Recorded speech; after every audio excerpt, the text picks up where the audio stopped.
Hey everyone, we're here for another week, another episode 3 of Movie Mainline.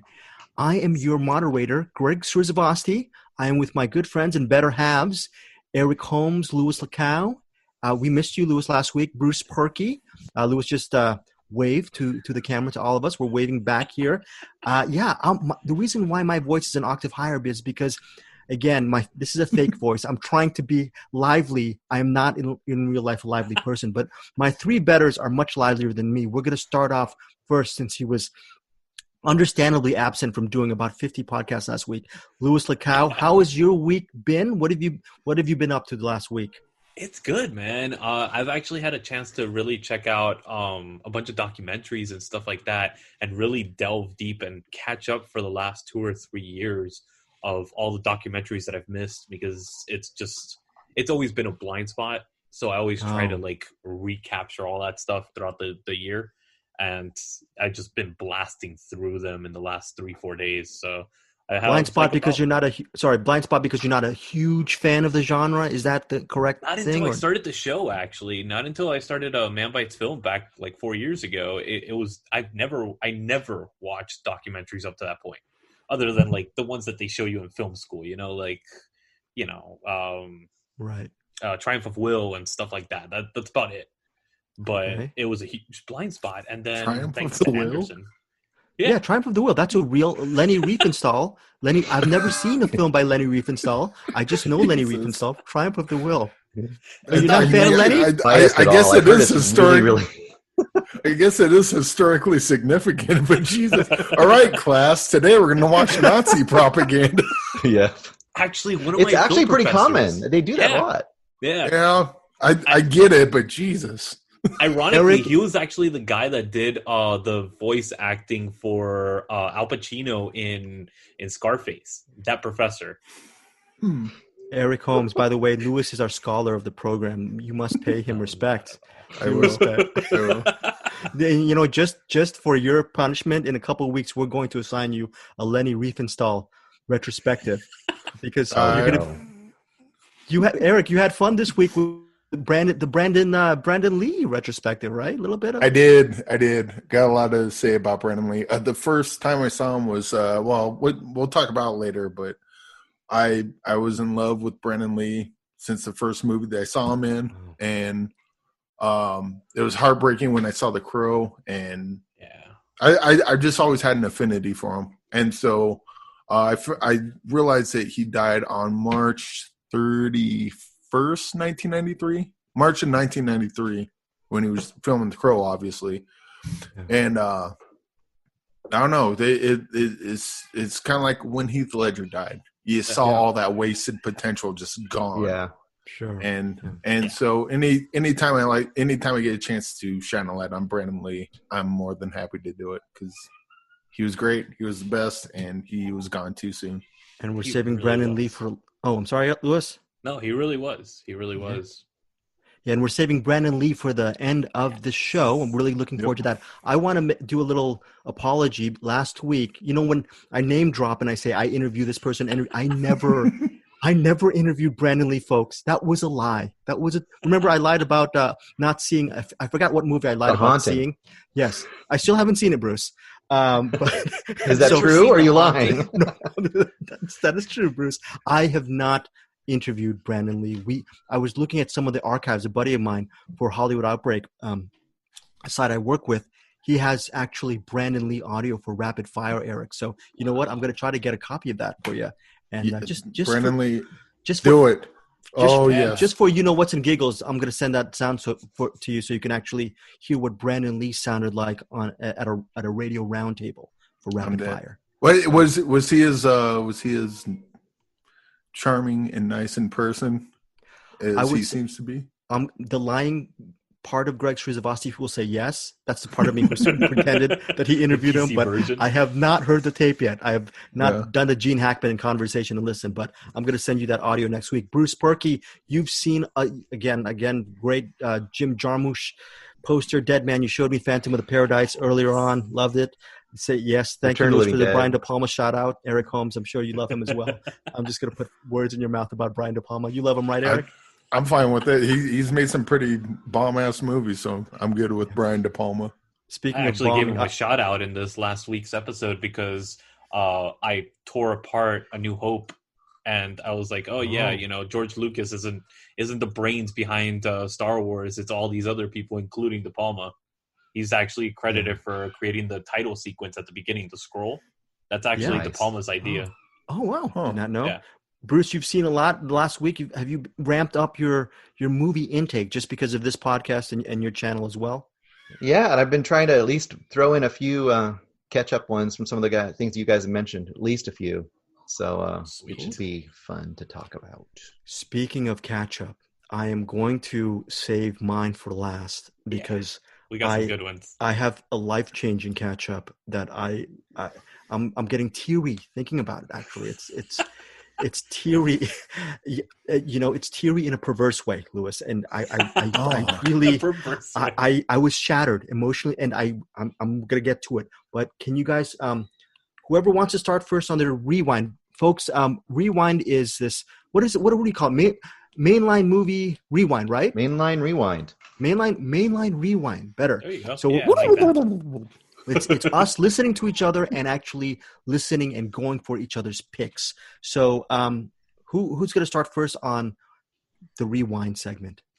I think we got one that all of us rewatched. So let's go into that one first. The Never Surrender. Yes. A Galaxy Quest dance troop story. I can't. Never Surrender is the part I remember. The rest of it, the subtitles, I don't. I think the rest of it's just like a Galaxy Quest documentary, so it's kind of... That's exactly it, yeah. All right. Wow. Yeah, Never Surrender. I loved it. I absolutely loved it.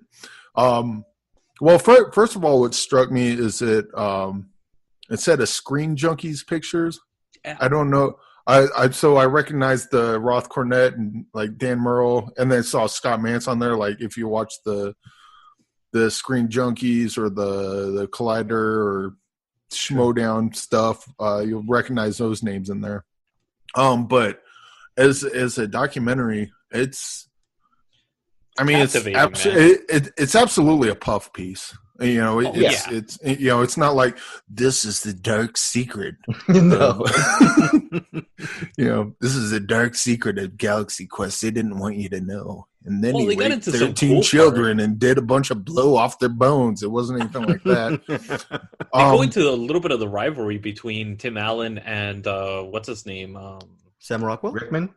Alan Rickman, yeah. Oh, that was interesting stuff. Alan Rickman's lines is like, he just experienced acting for the first time. I literally laughed out loud when I heard that. I was like, yes, that sounds like him.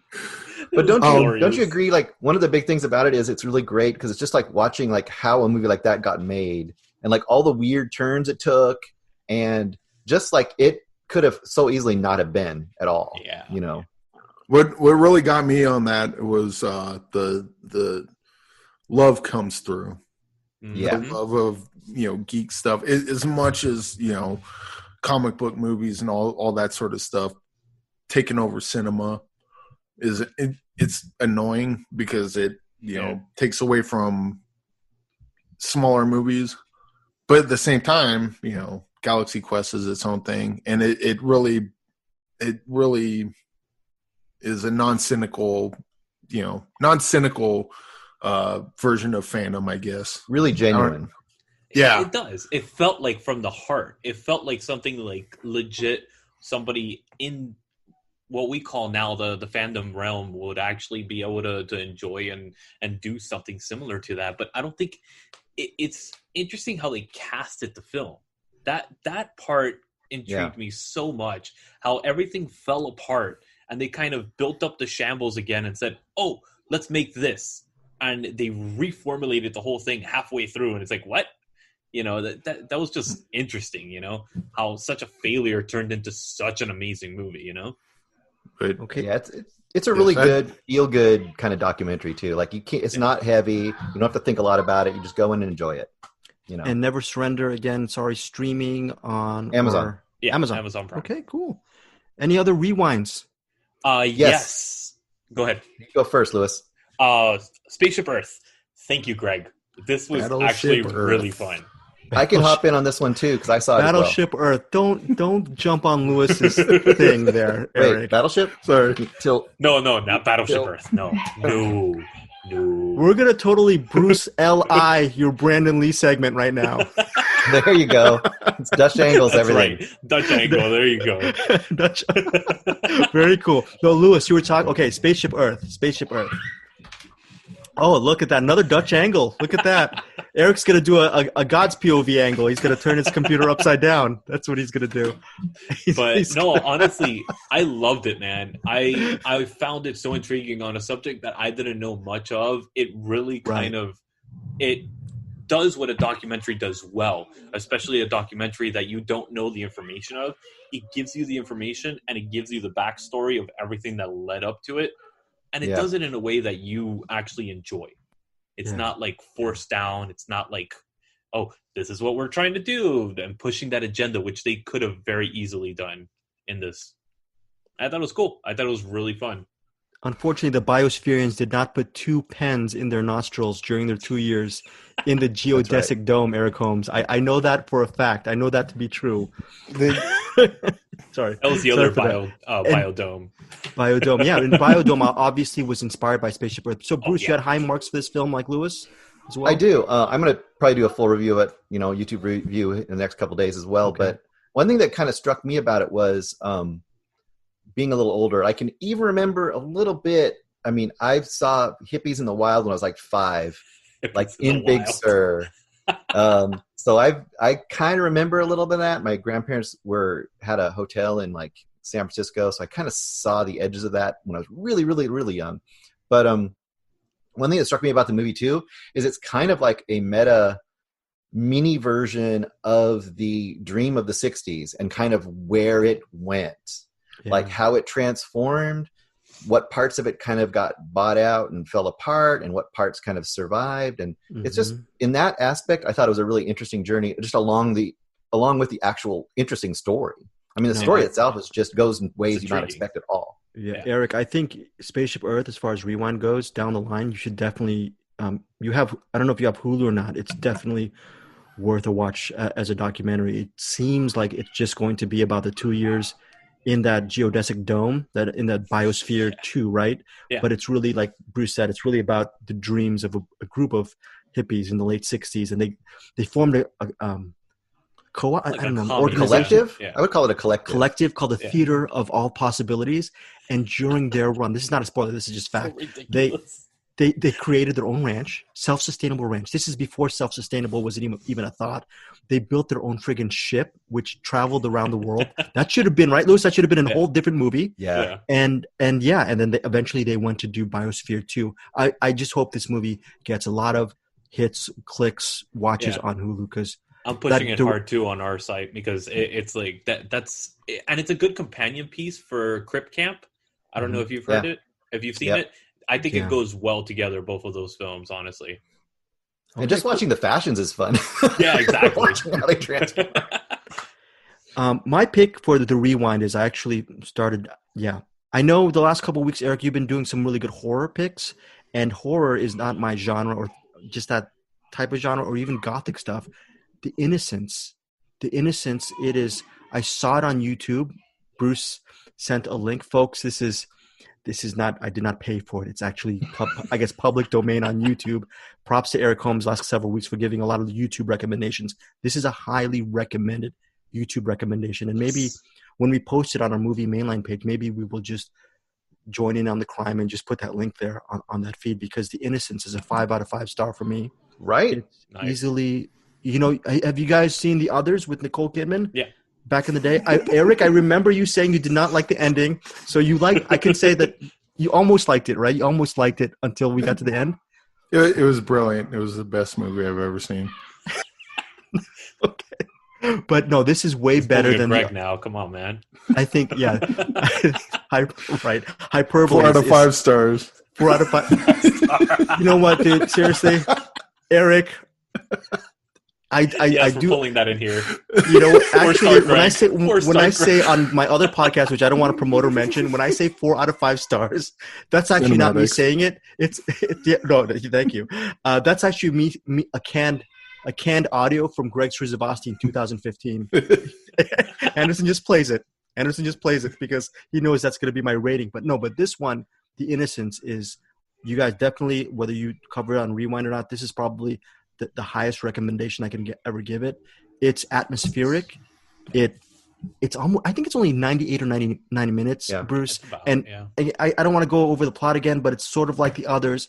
The really interesting thing is everyone talks about how the ending of the others, whether you liked it or not, Eric, you know, a lot of people love that twist ending of the others. I thought the ending of The Innocence is it's heartbreaking, and it's better. It's way better than the. And was I right about the cinematography? Like, what about that cinematography? Dude, and it is beautiful. Oh my God. Yes, yeah, and listeners, the director Jack Clayton. It's directed by Jack Clayton. You went over this last week, Bruce, but I'm going to just hammer it in again. Director Jack Clayton is a guy I never even heard of him before watching this movie, and I looked up. He also did Something Wicked This Way Comes, which I hear it's not that great, but he's done enough movies to actually be a name. So I'm embarrassed at it. I didn't know who Jack Clayton was. And then, like you were saying, Freddie Francis, the cinematographer, this is one of the more beautiful horror thrillers I've seen. And I can attest, I'm sure that filmmakers like Guillermo del Toro, not just Alejandro Amenabar from the others, I know this is a movie that a lot of horror filmmakers use as your template, along with that movie I still haven't seen, Robert Wise's The Haunting. But it will be hard for me to actually find a movie out there that can top The Innocence. The Innocence gets brought up in another documentary, the one about the psycho, the shower scene. I forgot the name of the movie. Oh, really? Oh my God! I think it's 50. It's called, like, it's a number. It's just like 4750 or something like that. It's like how many cuts were in there, how many minutes. But it's a documentary just about the shower scene. Yeah. Okay. And it's glorious because it has like Elijah Wood. It has a bunch of like famous people. What's his name? The one that did Hostel and all these. Eli Roth. Eli Roth is in it. Okay. Yeah. Okay. Cool. So yeah, The Innocence and Spaceship Earth. Those are our Rewind picks.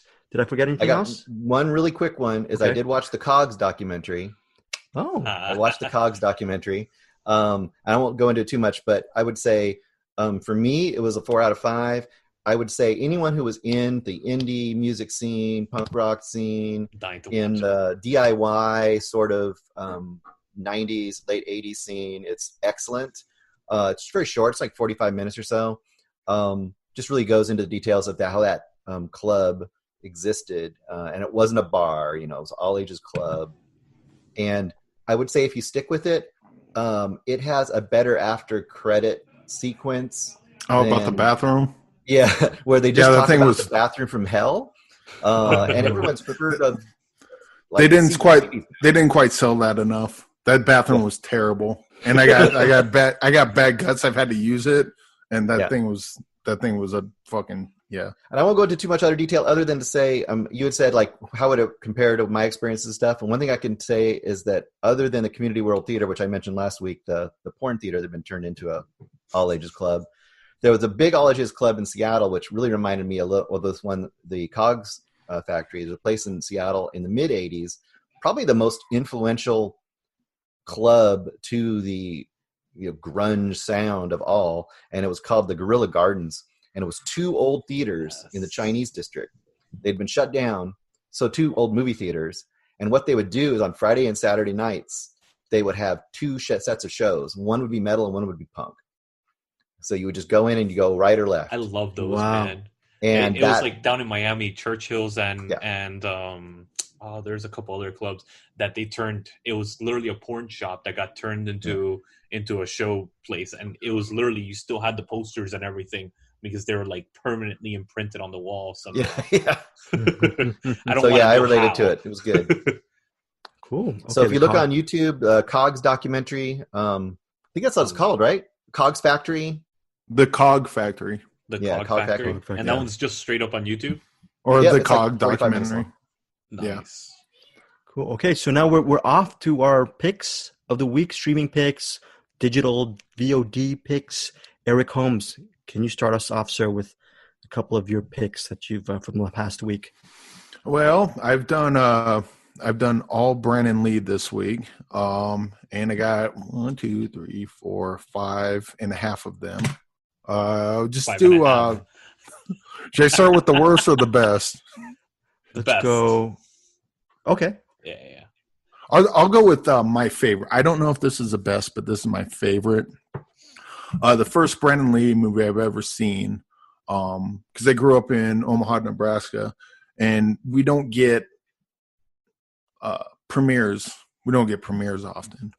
But my parents had a friend that worked in radio. And so he was like, hey, kids, there's this movie coming out, and we're going to go watch it. We're like, okay, what is it? I don't know, but we got tickets, so we went. And it was at the Indian Hills Theater, which, by the way, look up Indian Hills. That theater had one of the biggest 4 biggest screens in the world. And this is how awesome Omaha, Nebraska is. It's now a parking lot. They had film history in Omaha, Nebraska, and they tore it down for a parking lot. That's beside the point. So anyway, we went to Indian Hills, and we watched Rapid Fire. And they had like the people asking the questions, giving out the paper where preview. You mark down. This is a preview, probably. Yeah, I was, this was back in '92. I don't remember how long it came out before the movie did. I'd say a week or so. Was Powers Booth in that? I could be wrong. Yes. Oh. Powers Booth was in it. So this was just like a really big deal for us. It's like, wow, we're watching a Hollywood movie before anyone else. Oh, and then we get to fill out this thing when we're done. Oh, this is really cool. And so the movie's about to start, and a guy stands out front, and he's talking about Brandon Lee, because I didn't know who the fuck Brandon Lee was at the time. Yeah. He's like, Brandon Lee, the son of Bruce Lee. And right away in my head, I'm like, oh, it's one of these things. And we're supposed to like this guy because his dad's famous. All right, whatever. Let's go. And then the movie played, and oh my fucking God, I fell in love with this guy. That the action is awesome. The fight, because they do the kung fu stuff, but it's like it's really brutal. Like if you ever seen Unleashed with Jet Li.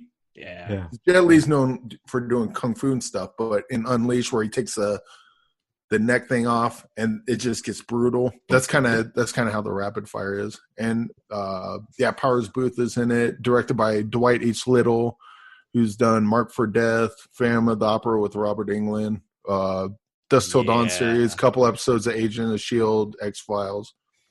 He's a pretty decent action director, and Rapid Fire is one of my favorite Brandon Lee movies.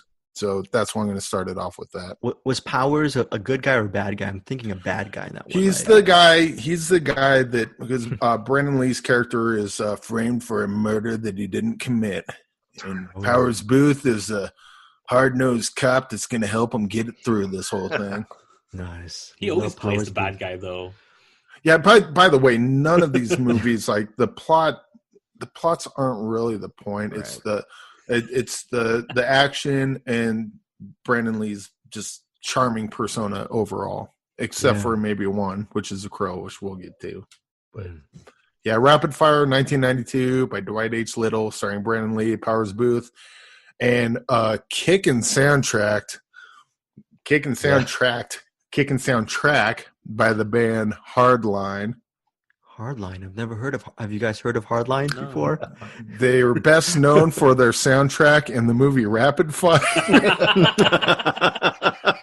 But I'm gonna Spotify it after this. That's like Explosions in the Sky.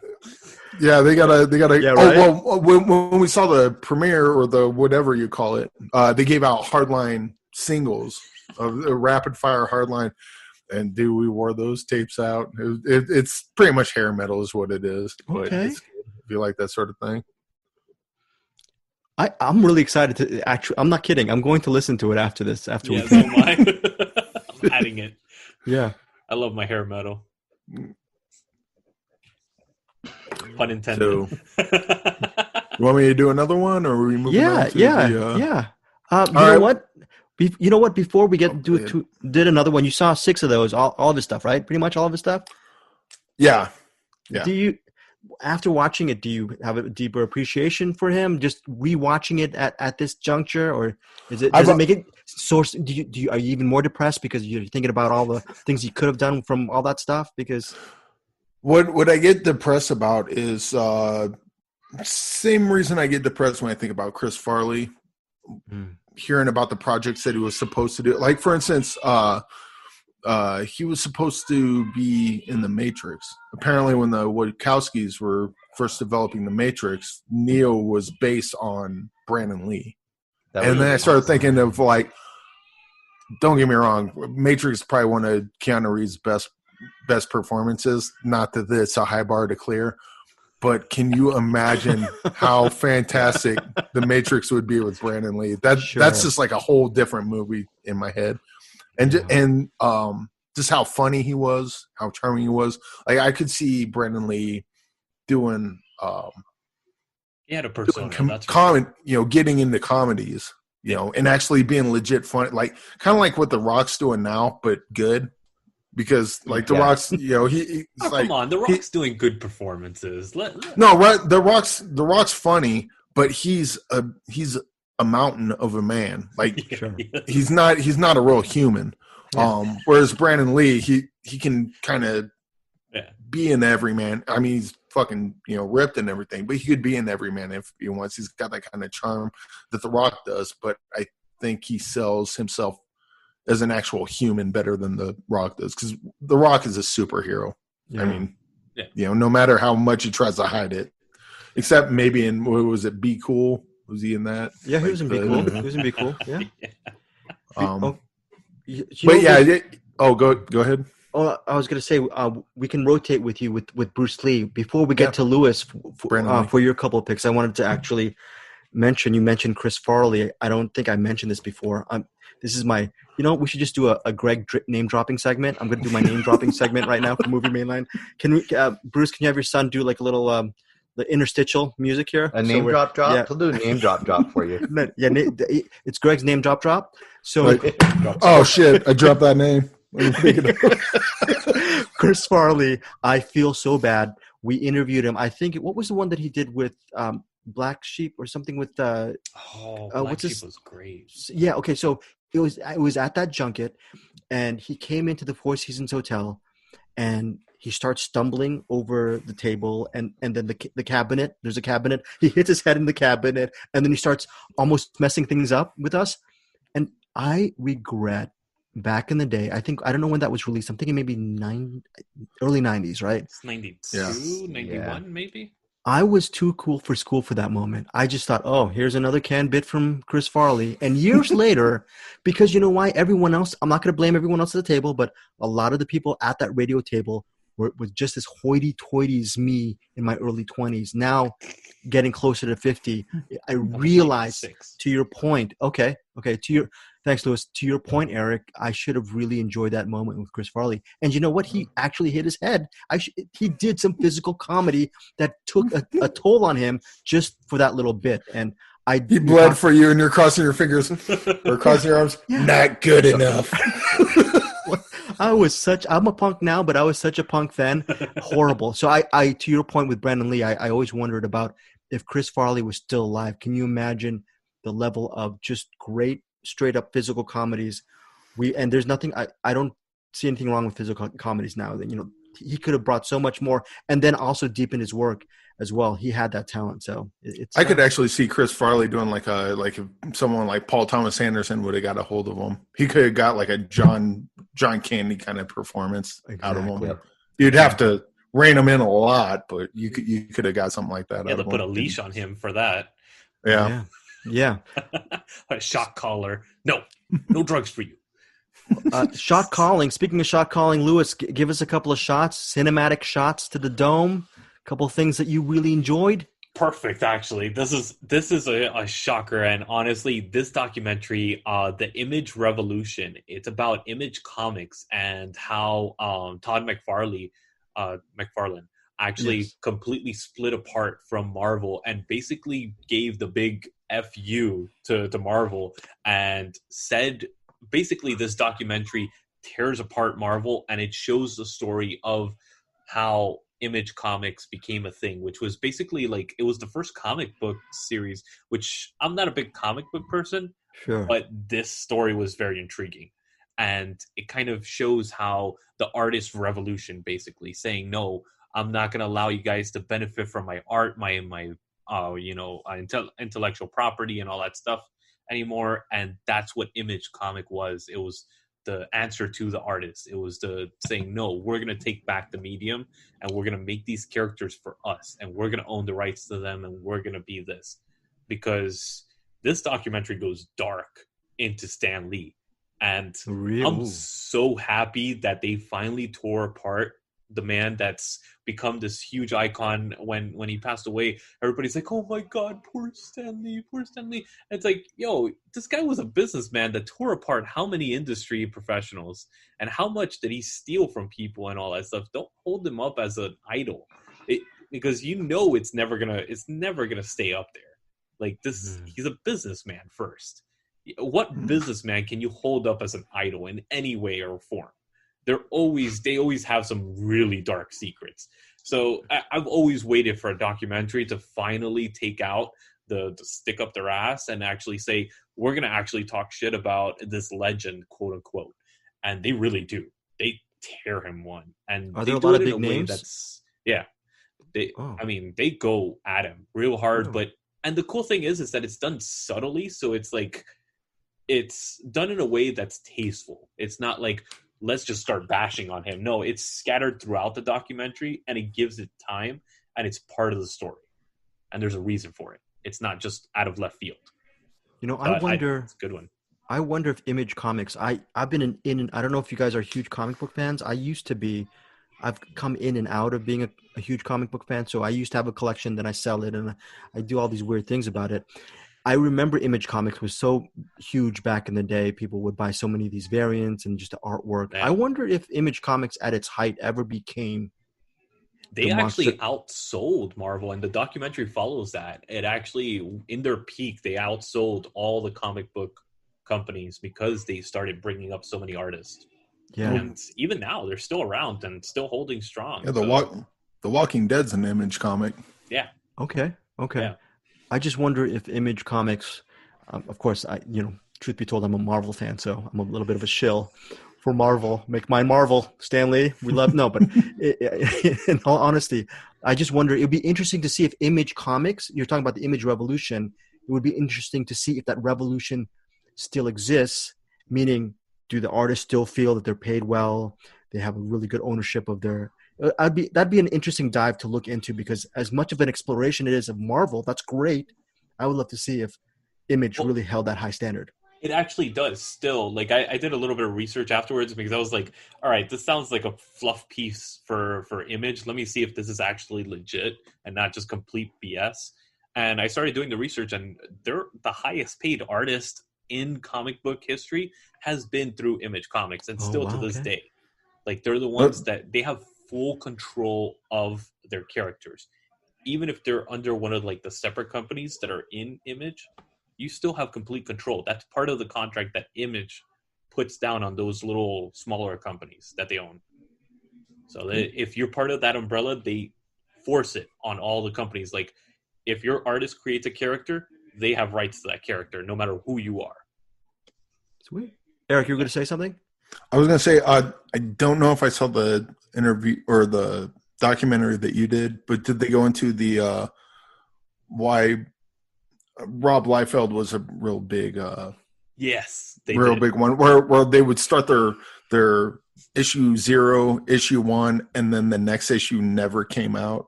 Like I think you had Eric Larson, Sam Keith, and Tom McFarlane. Obviously Tom McFarlane because Spawn's still going on, but they would have their comics and it would come out every week or every month.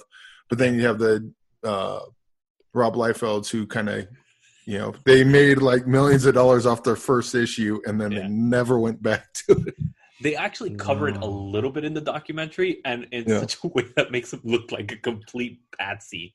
So it was really funny, actually, the way that they portrayed him in the documentary. So it's actually a really funny documentary. There's a lot of laughs in it, and I've seen interviews with Rob Liefeld where they bring that up, and he's kind of like, yeah, he's like, I was a shithead. I get it.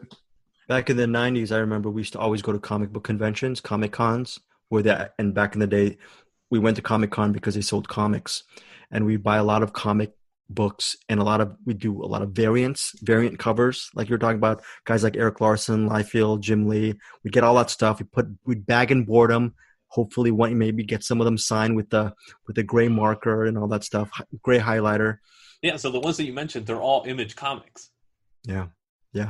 And it's crazy because I was never into comic books. I was like, the first convention that I went to was a horror convention down in South Florida, and tattoo convention. And I love my horror movies. That's where I got into the convention scene through, and that was like 2003 or something like that.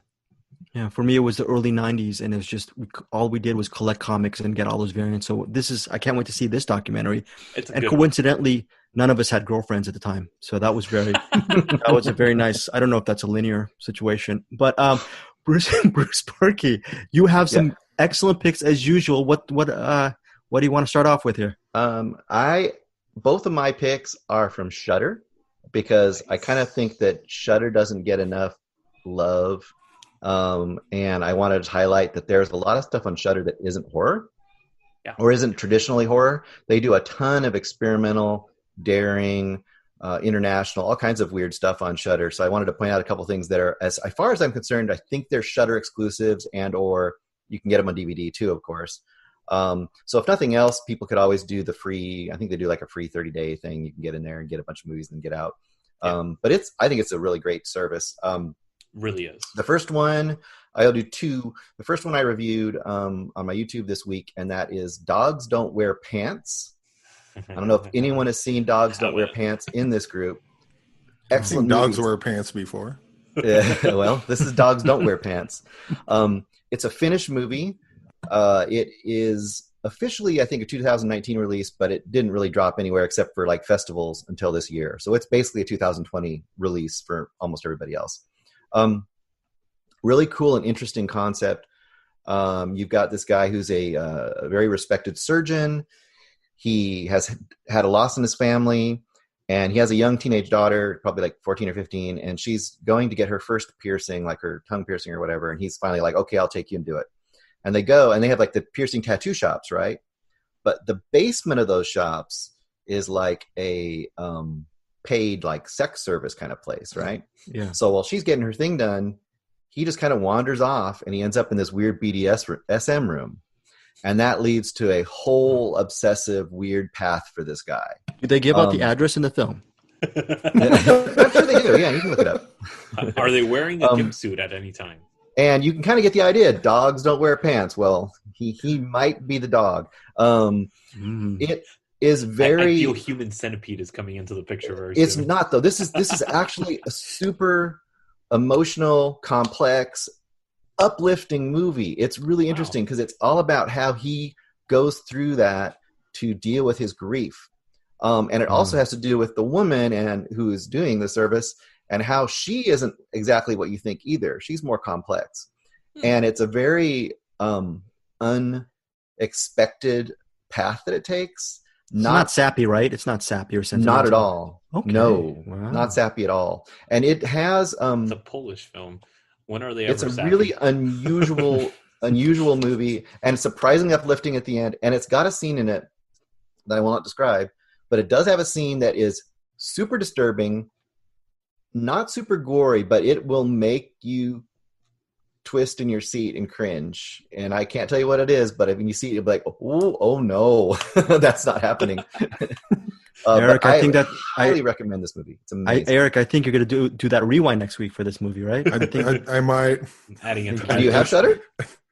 No, but there are ways. There are ways. I've got another one. Yeah, I know what you're saying. There's another one from Shudder that I'm going to describe, and hopefully, if you guys haven't seen it, this is one that is even better. So we'll get to that in a minute, I guess. So I want to jump in there real quick. Shudder is $5 actually a month, and it's actually curated by the host and the people that are responsible for the actual streaming network. So that's why they have like such a diverse thing. I've had chances to speak with the people that organize it and the curators, and dude, they're phenomenal, like horror and like foreign film aficionados. Yep. And listeners, if you want to get, I just laughed at my own joke. I said, listeners, if you want to actually subscribe to Shudder, we have an affiliate link right down below. We'll get a little bit of a cut. It all goes to a good cause. Me getting a date. But no, I can't. $5. I had no idea it was. Oh yeah. Wow. That sounds like a very good deal, and it seems like they have an extensive library too. So. And they have Joe Bob Briggs. If anything else, it's just worth that. Wow. New stuff from him. Yeah. Yeah. Eric Holmes, Brandon Lee. Let's get back to him. What's your next one? We will skip right along to 1991 film by Mark L. Lester, who directed Class of 1984, 1999, Firestarter, Commando, and a little movie with Brandon Lee and Dolph Lundgren. Yep. Showdown in Little Tokyo. Yes. And Tia Carrera. And Tia Carrera, yes. Before you start, Eric, I want to say this, and this doesn't put me in good stead with anybody. We can cut it out if we need to. Just please, actually just put it at the front of the show so I can just be immediately kicked out from the whole group because this is horrible. The only thing I remember from, I think you guys know where I'm going. The only thing I remember from that movie is I think it was a naked or half-naked woman, and they're eating sushi off of her remember that. Body. I remember that. That was when they walk in the bar. I remember it being a good movie. They had good chemistry, but I just could not get, and I obviously haven't matured. I still can't get that image of the half-naked woman with the sushi. That was just my virgin eyes. Right. So anyways, I just wanted to throw that in. Please cut me out. That was horrible. This is a buddy cop movie. Dolph Lundgren is very steeped into Asian culture. Brandon Lee, being an Asian person, it's like, I never bothered with that. So that's kind of their dynamic. And they hate each other until, I'm going to tell the chief to get you another partner. It's like, maybe not. I kind of like you, even though you're a dickhead. And then they're trying to, Dolph Lundgren's trying to find the guy that killed his parents when he was a kid. And it's this movie is not long at all, like 70 minutes, I think, like an hour and 10 minutes. It's really funny. Brandon Lee has one of the best lines in any of his movies. They're at Dolph Lundgren's house, and then he's like, this is kind of the asshole Dolph Lundgren is. He's like, wow, this is a really nice house. I built it myself. Like, yeah. He's such a tough guy.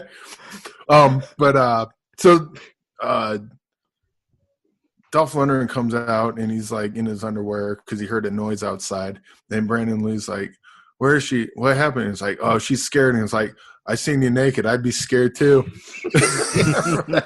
And then they find out that there's people surrounding the house about to come in and kill him. And he's like, they think everything's about to go down. And Brandon Lee, he turns to Dolph Lundgren and he says, hey, buddy, I just wanted to tell you, in case we die here tonight, you have the biggest dick I've ever seen on him. It makes it so weird. That is such a well-written scene. It is. That is so funny. Showdown in Little Tokyo, it's complete cheeseball action movie. Yeah. But Brandon Lee's hilarious. Brandon Lee has all the funny lines in the movie. Yeah. Oh. And Dolph Lundgren's Dolph Lundgren's funny because he's trying to be way too cool for school. And I think he's playing it that way, but it just works out. Showdown in Little Tokyo is fun. And it's short. It's only like 70 minutes. So let's say you hate it. You've seen worse things that are longer, I'm sure. Is it better than Tango and Cash? It's about on that level, I think. Yeah. I think Showdown in Little Tokyo is a little funner, but I agree. It definitely has that almost exact same tone as Tango and Cash. So I just saw it today, and I wanted to mention, to get a feel for like that. There's that one scene when he like bursts into the house to get her and get her out. Dolph goes in there, and the kind of thing you'll see in this is like he goes in there, he does all this stuff, he jumps out the window with her, lands on the car, Then they're all shooting at him, and he just turns the car over to like block the bullets. Oh, yeah, I forgot about that. Jesus. So that's the kind of action you get. I mean, it's just like you said, totally cheeseball, but I mean, how can you go wrong? Because that's what you do. People are firing. People are firing bullet. It's not. It's not like not for free. Not on any of the streaming networks. It's $5 cost. Honestly, that's well worth it. Honestly. Yeah. I got that one on DVD. I watch that one quite often as well. That is so cool. Showdown in Little Tokyo, 1991. You said, Eric? 91, yeah, 91. Okay, cool. Luis, what you got? All right, so the next one that I have is Can We Take a Joke? This is Adam Carolla, basically documentary. It revolves around Adam Carolla and Gilbert Gottfried, and it talks about how people basically, again, have a stick up their ass and can't take jokes. And it's about these shock comedians of the 90s and now, and how basically we've turned into a society where we can't take jokes. And we kind of become so uptight about comedians and stuff like that people can't just say whatever they feel like anymore without being ostracized or demeaned by some form or another. Everything is taken out of context. Everything is taken outside of the extreme and just made horrible. And it's like, dude, just take a joke. It's like cancel culture is just really prevalent these days. You say one bad thing, or you want one slip up, or even just try to talk trash to somebody, you're going to be labeled a misogynist, a racist. And there's actually really cool bits inside the documentary that talk about certain people that actually got ostracized that aren't even comedians. These are people that like tweeted something and nobody knows this person. They just saw the tweet and it instantly blew up. And it's like, this person, they were talking about AIDS. I forgot her name, but she was actually traveling back to South Africa. And I remember that. Yeah. And she was like, first of all, her best friend had AIDS. That's why the reason she said the joke. And she lived in South Africa. She was born native in South Africa. She lost her job. She lost her career. She was a PR rep and completely obliterated everything for tweeting something that people took out of context. And I remember, I forgot the specifics of that tweet, but I remember she tweeted, like you were saying, when she was on the plane. Yeah. When the plane landed, folks, finished. Twitter just obliterated her.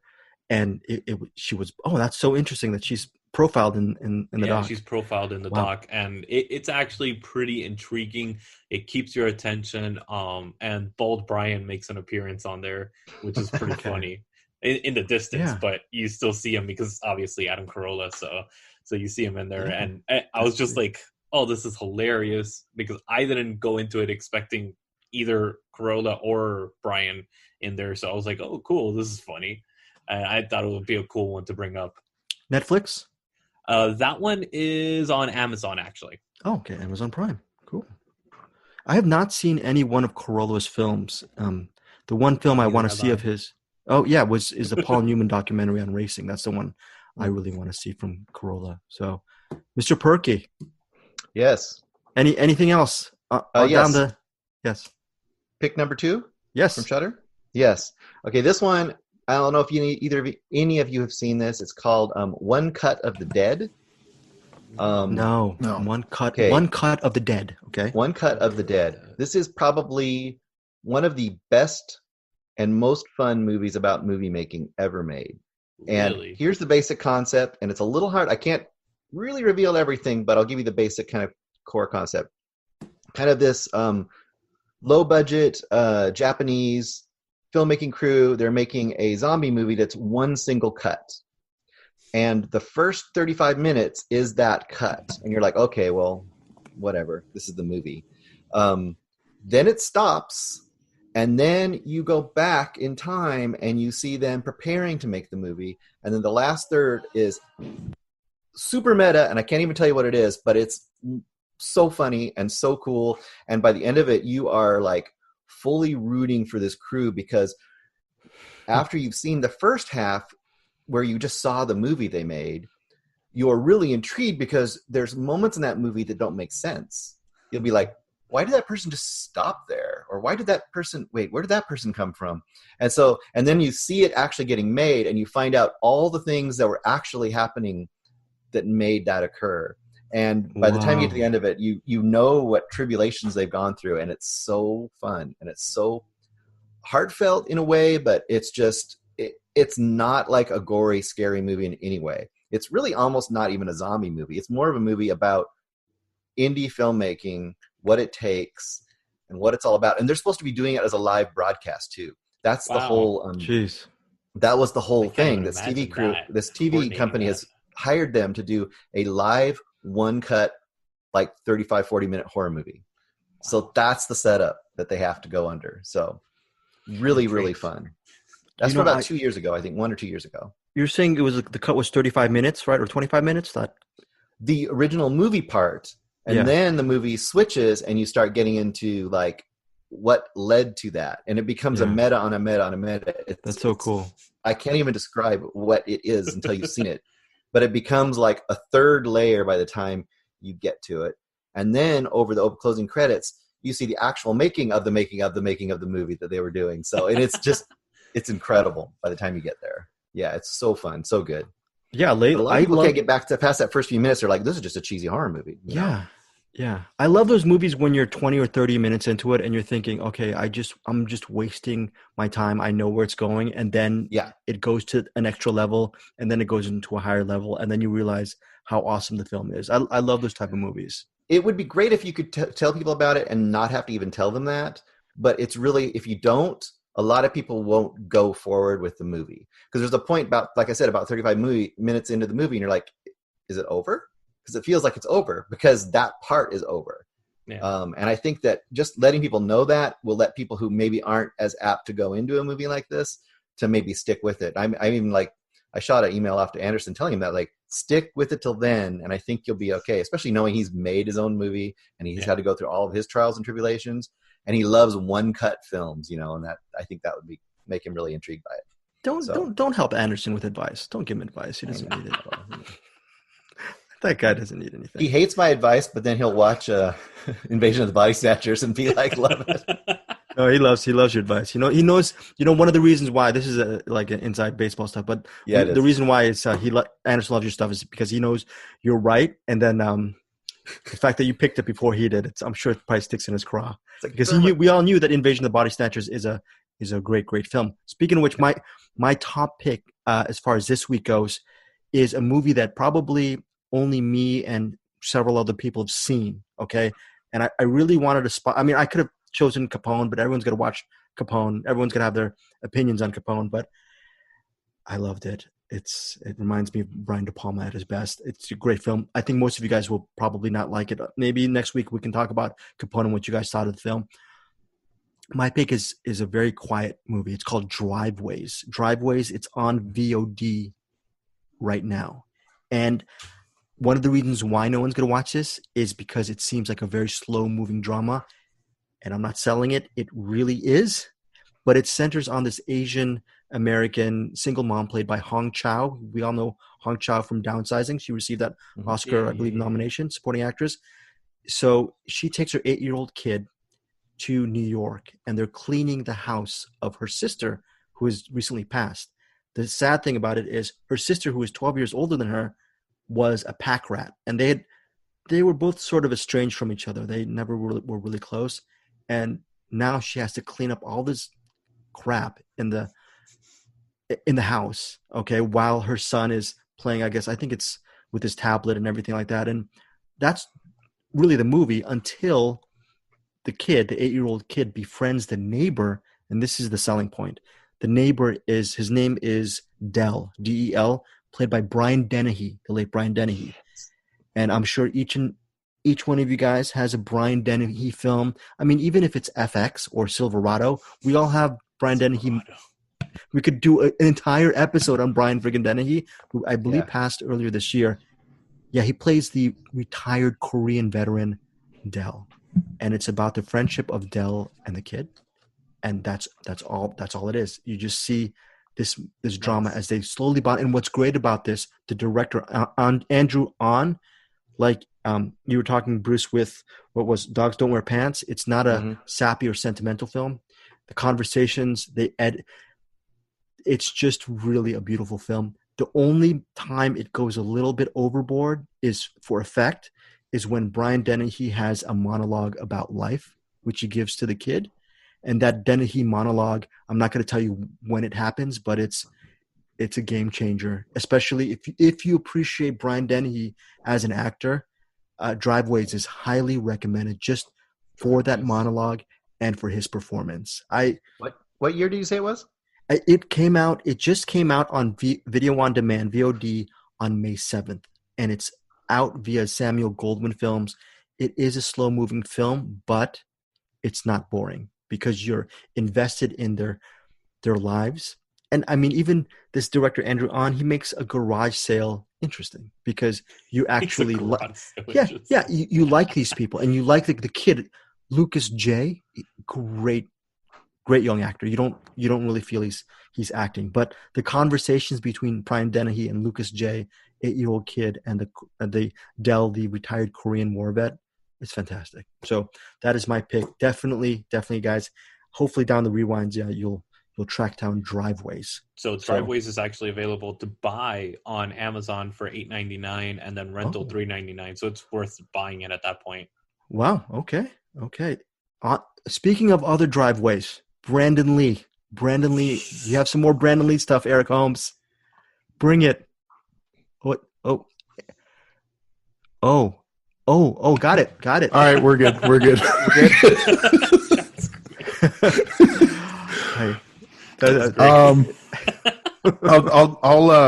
I'll blast through two of them real quick. Yes.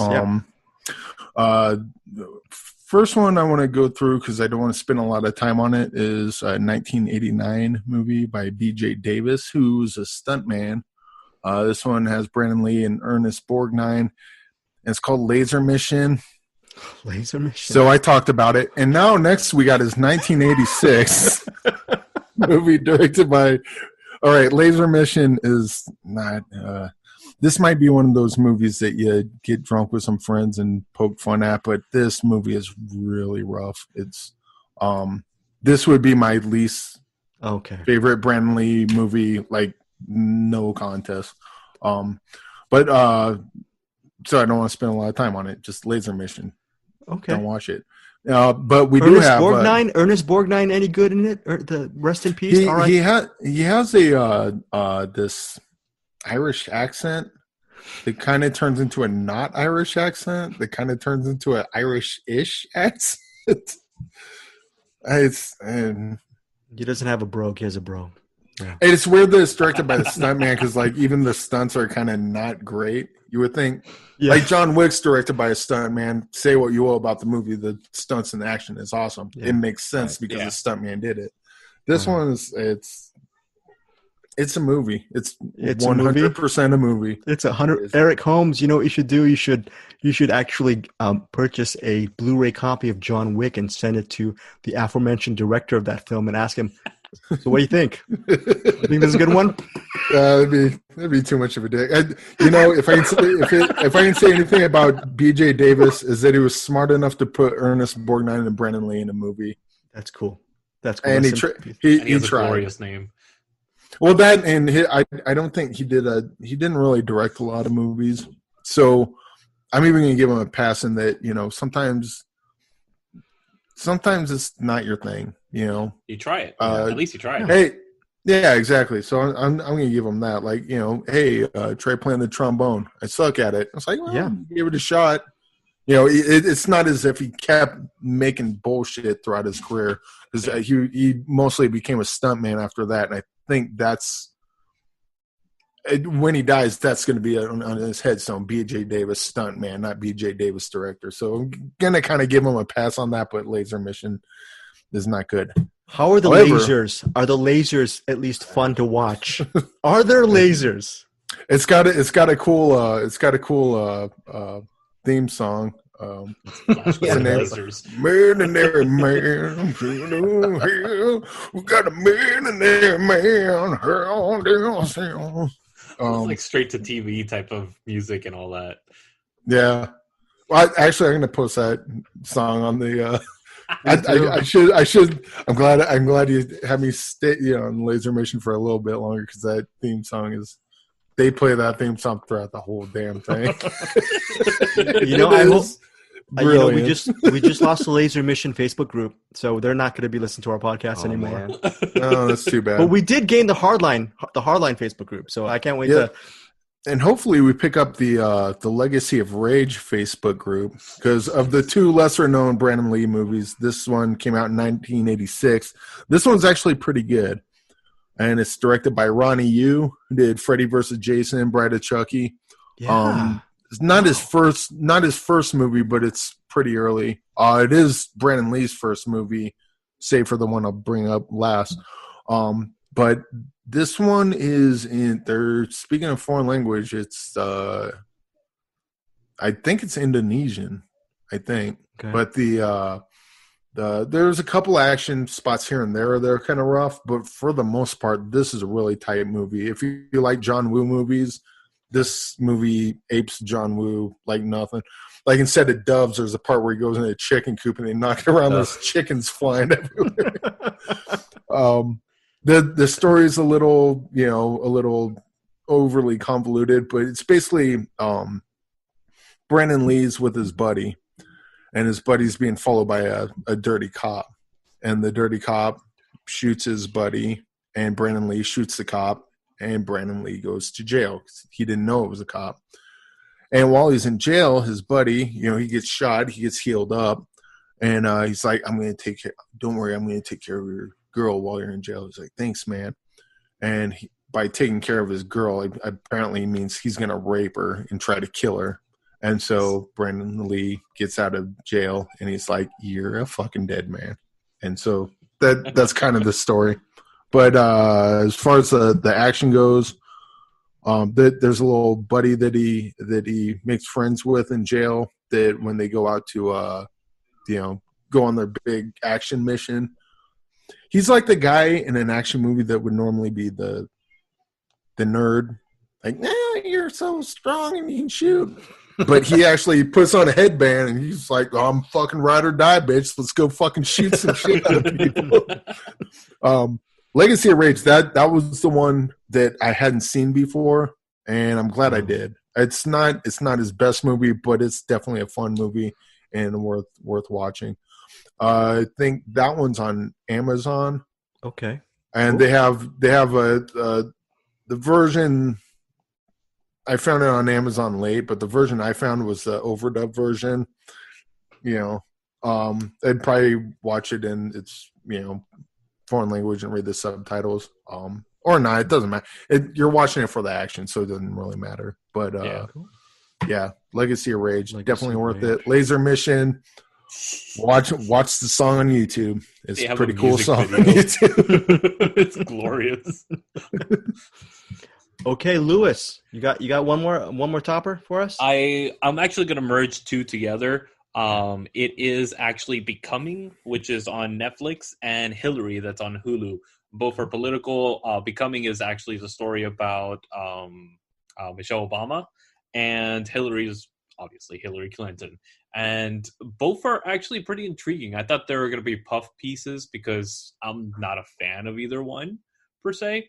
But I was like, oh, this is actually intriguing. It's actually cool how they go into the history of certain things and all that stuff. The Becoming gets a little, they play the race card a couple times, and I'm like, really? You're going to do that? You're really going to go for the lowest common denominator? So that one's it's more puff piece-ish. Hillary, it's actually intriguing. I found that one a little bit more fascinating. Especially if you're a history buff, I definitely recommend both of these. Becoming is on Netflix and Hillary on Hulu. Cool. Yeah. I'm going to add one more thing before I get to you, Bruce. I wanted to ask you three, I have not seen Fantastic Four. And which one? The one that Josh Trank directed. Here's the reason why. Fan Four Stick? No. Okay, because I just talked to Capone director Josh Trank this afternoon, and the question I asked him is, after watching Capone, now I really want to go watch Fantastic Four because it got really beat up in the press. Yeah. and I wanted to ask him, should I watch it? Will I see anything? Does it stand up, or is it underrated? And my question to you guys is there anything good, truthfully, from watching? Should I see Fantastic Four? Turn your brain off movie. Yeah. It's turn your brain off movie. It's definitely a broken movie. Yeah. There because you can tell that there's I don't know if you saw. Have you seen Chronicle? I love Chronicle. I think we okay, talked. Yeah, you did that one. Yeah. So you can kind of see there were ideas trying to get out in it's not a Fantastic Four movie. Like as far as the comics, it's not a. I mean, it is. It's based on those characters, but that's not. He was trying to do something different with it, and I'm sure it could have worked, but it's almost like they tried to. I think he was trying to emulate the Power Rangers movie that came out recently. I get the sense that there were two different movies being made. Yeah. There was the movie that Josh Trank was trying to make, and then they threw in little bits. They threw in little studio notes, and together those two go like oil and water, and it just does not work. It definitely felt like committee got involved, or cuts were done, or they took a couple things and jammed them together. It definitely feels like lots of it's incomplete. There'll be jumps when you're barely like, and I think there's a lot of reshoots in that movie, if I remember correctly. There was. Yeah. So it just feels like if you've ever seen the Justice League movie they made, same sort of thing. With Joss coming over, yeah. Yeah, it's just, you can tell when you watch it that it's not a complete vision. And I don't know how much that studio involvement, how much they changed things. But I definitely wouldn't put it on the director necessarily. You can feel that it's one of those movies that got out of the hands of some of the people involved. If you watch the Justice League, the extended one, it's actually well worth it. You actually get like all those things. It feels more complete. The other one is atrocious. Like I literally tore that shit a new asshole because it was that bad. But with the what do you call it, the actual extended edition, it's actually well worth it. Passable? It's well worth it. So it's I would put it probably like a 3 out of 5. Okay. It's worth it if it's streaming. I wouldn't go out and buy it. That type of thing. But it's worth a watch. Yeah, Trank said, Eric, what you were saying and what all you guys were saying, he said the same thing. He said he doesn't feel he actually watched some of the reshoots because he wanted to be a team player. There were times when he was on the set and they were shooting and he was not directing it. Yeah. And what blew my mind, because I don't know much about the Fantastic Four coverage, I just a very cursory level.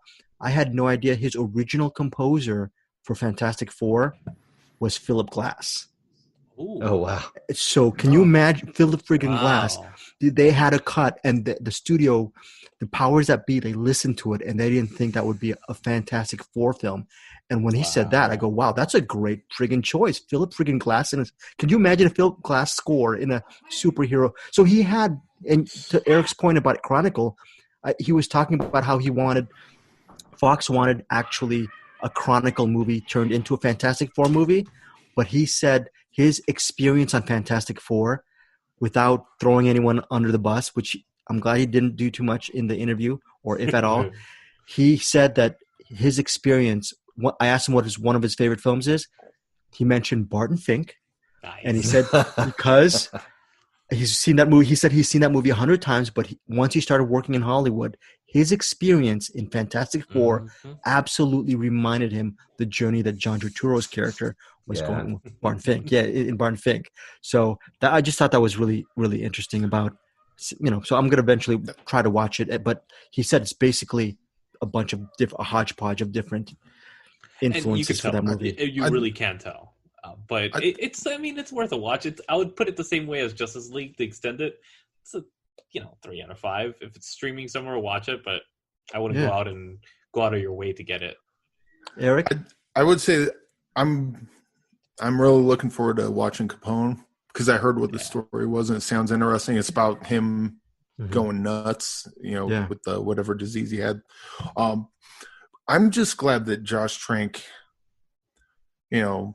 Fantastic Four isn't good. If you're going to watch it, it's more of a curiosity. Like, just watch it as this is a thing that happens sometimes, but not something that, this is going to be my favorite movie. It's not going to be that. But I am glad that Josh Trank got away from that because he seems like, and I don't know because I've only seen one other movie of his, which was Chronicle. he seems like he would be an interesting filmmaker that had Fantastic Four stuck. Then he would have made Fantastic Four 2 and 3. Then he would have made a Star Wars. Then he would have made a Jurassic Park. Then he would have made a blah, blah, blah. Then he would have made a Who Gives a Shit. And then he would have made some other disposable shit. Yeah. I get the feeling that Josh Trank is not someone, and I could be way off, but I get the sense that he's not someone that needs to waste his time with comic book movies. Yeah, and save that for the Jon Favreaus of the world and the J.J. Abrams of the world, because they don't really have a lot to say. They're good filmmakers, but they don't have a lot of interesting ideas. They're good, they're like the Steven Spielbergs. They make good, entertaining movies. Popcorn movies. Yeah. But they're not like David Lynch. If David Lynch does a comic book movie, you're missing out on a David Lynch movie. Yeah. We just lost our subscriber sponsorship, Disney Plus sponsorship. But I don't care. I don't care. We're all about Shudder, Film Movement. We're here. We're all about the indie stuff. Okay, so I'm okay with that. We're gonna close with Bruce Purkey. Final pick, Bruce Purkey, for you. I'm not going to even hardly review them. There are two other things that you could definitely check out on Shudder if you go in there quick. One is, and I know you like it a lot as well, Greg, and that's Tigers Are Not Afraid. Beautiful, magical realism. I never heard of Tigers Are Not Afraid. Never heard of it. Beautiful movie. And also the wonderful and spectacularly insane Mandy. It's also an exclusive. On That's Shudder. Actually going to be my.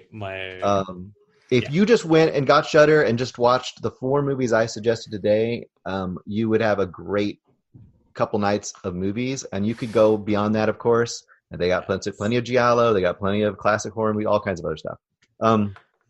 And I would like to quickly, before we go on, I'll forward promote next week, which is I'm going to be doing all movies from Hammer Studios. Because we discussed that last week talking about Hammer Studios. And I will try to pick 3 movies that are out of the norm. Because, everyone knows they did their Dracula and they did their Frankenstein movies and stuff. And I will forward promote one that I'm going to for sure watch, or actually have watched already. I'm going to for sure talk about, and then I'll pick a couple others. But I am going to be talking about The Nanny from 1965, starring Bette Davis. And this is post Baby Jane, Bette Davis, playing in a post Psycho sort of movie. So if you look up The Nanny with Bette Davis from Hammer Studios, and have you ever purchased any of the Hammer DVDs, like their special exclusives? You mean like that is yes. I love Quatermass DVDs, in the Pit, dude. which might also be talked about. Quatermass in the Pit. The Nanny, as a co-star, a neighbor, the boy that she's the nanny of, he keeps going upstairs in that movie, and we'll talk about it later, but I'm just telling you this to you, Greg. The young teenage girl that he visits upstairs is an older version of the girl who played Flora in The Innocents. Oh, very cool. So that's a little connect for you. So look forward to some Hammer movies next week. There are plenty of them. And I would say probably the most influential horror studio for all modern horror post-60s. What you got there? What do you have there, Mr. Eric Holmes? What is that? We got Brides of Dracula, Curse of the Werewolf, Phantom of the Opera, Paranoia, The Kiss of the Vampire, Nightmare, Night Creatures, The Evil Frankenstein. Kiss of the Vampires. I freaking love that movie. All right, guys. That's what I got for you. That is cool. Eric Holmes, before we go, any kind of plug for physical media? Or any kind of go out and when you can, something to promote physical media or DVDs or Blu-rays. Yes, because save the copy time. Yes, well, I do have one, and it was Brandon Lee's first movie. It was an uncredited role, and the movie's called Crime Killer from 1985. Wow. Directed by George Pan Andreas, and I did not see this movie because I cannot find this movie, and I found a VHS copy of it on Amazon for $120. As far as I can tell, it's not streaming. It's not on YouTube. You can find one clip of a guy doing a backflip on a pole. And they have another, they took a little quick 2-minute fight scene and added farts in it. I think Brandon Lee's only in it at the beginning, but I wouldn't know because I cannot find this movie. But now I'm intrigued. This is my new white whale I'm going to go looking for. Can you imagine that there is a niche group of people out there who collect Blu-rays and DVDs? Louis, you're one of them. I know, and Eric, you collect, and Bruce, you've collected over the years. But there has to be some kind of niche group where they do, a big part of what they do is they buy Best Buy steelbooks, Yep, and all types of DVDs and Blu-rays, and they're stocking up like there's going to be an atomic bomb or super COVID. One day, that person, he or she, or maybe they're going to open it and they're just going to have stacks of just sealed discs that they're going to sell for $100, just like that VHS tape 20 years from now, because most people were doing is, I mean, I love streaming picks. This is what we do at Movie Mainline, but I think there has to be, if I start having extra capital, I have here Tigers Are Not Afraid. I'm going to open it because I'm a movie fan, but if I was an avid collector, this is a freaking steelbook. I'm going to just store it because there's going to come a day where all these companies, they're just going to go out of business. Twilight Time, I've never had a Twilight Time DVD, but I think they were a pretty popular DVD distributor. They just folded recently, and can you imagine? They actually had a clearance sale on their website that they're clearing out a bunch. I got like 5 or 6 DVDs from them. And I was like, yes. Okay, so Louis, you're actually one of those niche people who have that vault of okay. I have like 5 or 6 briefcases full of like the binders full of DVDs in there. Wow, and you just some of them you don't open? No, they're all opened because I watch them. I'm not one of those. I can't keep something in a container. No, that's just not going to happen. That is awesome. Ever. But actual physical media, I'm actually going to go back to something Bruce brought up. It's a Legion M film, which I don't know if any of you know what Legion M is. Yeah. They are phenomenal. Mandy. If you ever want to be part of the industry, they are one of those that you definitely should get into. I'm a member of them, and I definitely promote them all the time. We do the premieres. We did actually Mandy. So I have like a little button and the steel buttons and all that stuff from them. And we actually hosted one of the premieres, and they actually let you host premieres as part of the package and stuff like that. And one of the ones that we did as well was a memorial, The Origins of Alien. This is an interesting documentary about Alien and the whole everything that happened on set before, after. It's so intriguing. So this is definitely one of those that if you are a movie fan, you got to go watch this. Go get it on disc. It's well worth it. You're helping promote a company that is fan-based company. So it's not going to like one of these studios. It's actually going to build, an actual fan-based studio, which is cool. Cool. Well, that is Movie Mainline. Before we go, I just want to say that our thing is we want to give you guys, the listeners, the viewers, some great picks on a weekly basis, but we are also actually specifically Eric Holmes.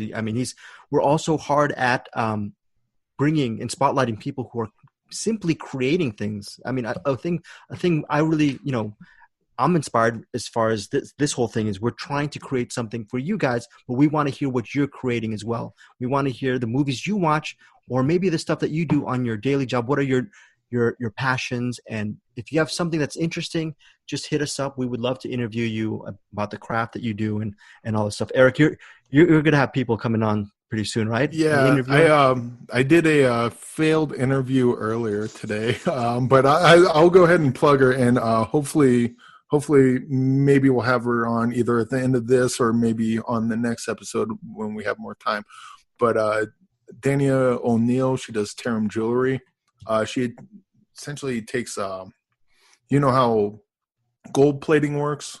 Yeah. You put the solution in the water and, put the diodes on it and it gold plates whatever. She doesn't do the gold plating. She does copper, but she'll take little bones from owl pellets and plate those in copper and then put little jewels and stuff. She does all this jewelry and it looks really nice. I'm going to try to interview her again, or perhaps Bruce might fail less at that than I did this week. But yeah, we're either going to get her. We'll either plug her into this episode or she'll be on next week's episode. But we definitely want to get her on and talk to her because what she does is really cool and her work is awesome. And as Greg says, if you have something else that you do that's pretty cool, artwork, small business, maybe you have a nonprofit you want to tell us about, anything, hit us up and we'll talk about you because why wouldn't we? Why wouldn't we? Guys, you have anything else to say before we go? Anything else to plug? Any else thing you want to say? I hear nothing. I hear nothing. But we did something. We did a lot of things. A lot of stuff. It's Hammer time next week. You knew something like me was going to say something like that. Get ready next week for Hammer time. Props to Eric Holmes for doing Brandon Lee. There's Bruce Purkey's son giving us the music.